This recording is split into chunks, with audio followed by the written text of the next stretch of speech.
McLaren secured the Constructors' Championship with 6 races to spare.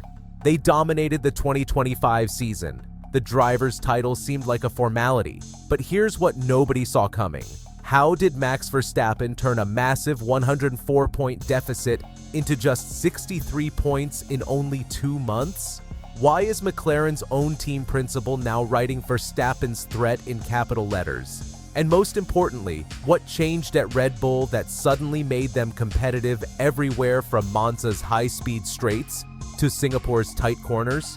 The answers reveal one of the most dramatic championship comebacks in recent Formula One history, and it all started unraveling just after the Dutch Grand Prix at Zandvoort. After Zandvoort, the 4-time world champion sat 104 points behind championship leader Oscar Piastri, more than 4 race wins. With the season winding down, experts were writing off his chances of a 5th consecutive title.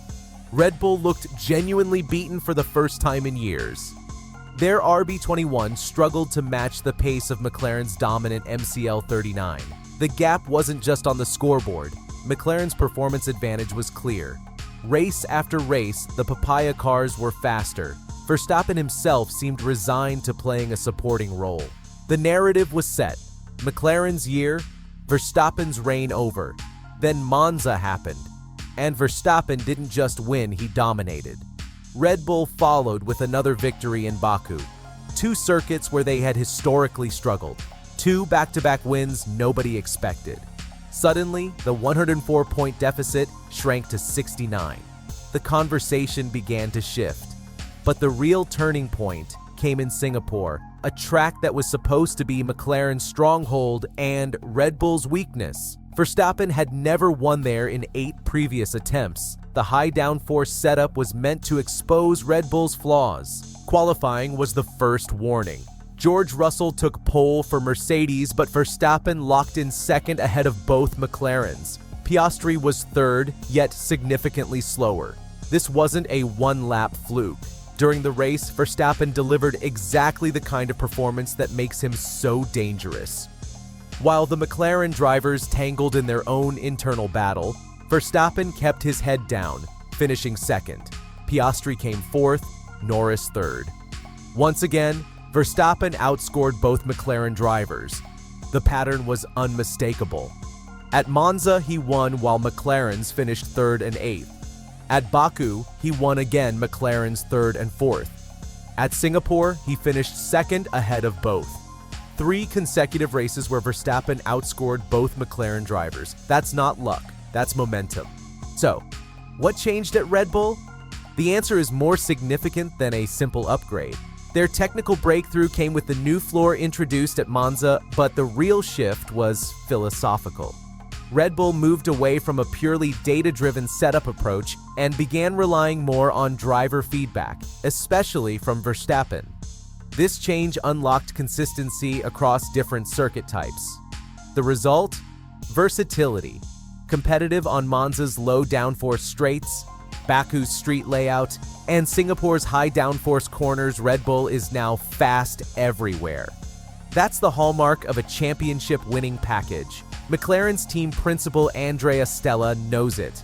After Verstappen's Baku performance, Stella admitted the Dutchman was in the game and said reporters could write that in capital letters.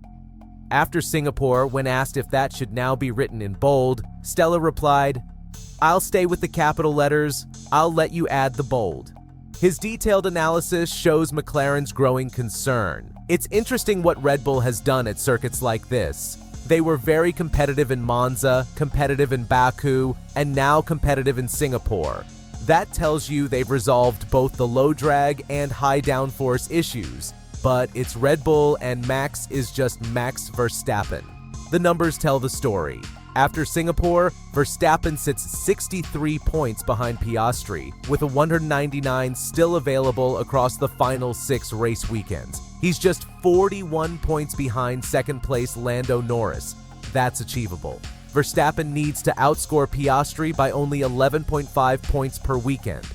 In Formula One, where a single DNF can swing 25 points, that gap is far from impossible. And with 3 sprint weekends remaining, there are extra points on offer crucial in a title fight this tight. Verstappen's mindset is equally dangerous.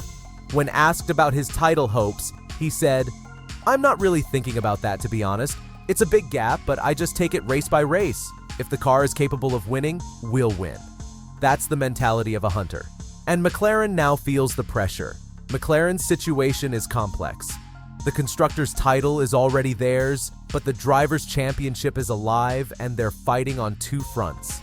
Internally, Piastri and Norris are locked in a personal duel, just 25 points apart. That rivalry has cost them points, as seen in their opening lap contact in Singapore. Meanwhile, Verstappen races freely. No pressure, nothing to defend, everything to gain. That freedom makes him even more dangerous. And the upcoming calendar suits him perfectly. Austin, Mexico, and Brazil, 3 circuits where Verstappen and Red Bull traditionally excel. The Circuit of the Americas has been kind to Red Bull. Mexico City's high altitude favors their car design. Brazil, Verstappen has been unstoppable there for years. Stella acknowledged this reality. "We'd love to make Formula One boring by dominating every weekend, but this sport is tight and competitive. You have to accept the fight, and that's what we're doing." Earlier in the season, when Red Bull looked beaten, McLaren's confidence bordered on complacency. Now, faced with Verstappen's resurgence, there's only respect and a touch of concern. What started as a McLaren procession has become a genuine 3-way title fight. The championship that seemed over months ago is now one of the most thrilling battles in years. Verstappen's comeback has transformed the final 6 races from a coronation into a contest. The numbers prove it, from 104 points down to 63. 3 consecutive races of outscoring both McLaren drivers. Consistent performance across every circuit type. Momentum, mindset, and machinery, all back in Red Bull's favor. McLaren still holds the lead, but the tide is turning. They have the points advantage. Verstappen has everything else: form, confidence, and a car that now wins anywhere. The questions heading into these final races are huge. Can McLaren manage the Piastri-Norris rivalry without losing the title? Will Red Bull's upgrades keep delivering? And can Verstappen maintain this run while McLaren deals with mounting pressure? The championship fight everyone wrote off 2 months ago is now the most captivating storyline in Formula One. Verstappen has reminded the world why he's one of the greatest drivers of his generation. The final 6 races promise to be absolutely thrilling. What do you think? Can Verstappen complete this historic comeback, or will McLaren hold their nerve and seal the championship? Drop your predictions in the comments, and don't forget to subscribe. The next 6 races are going to be unmissable.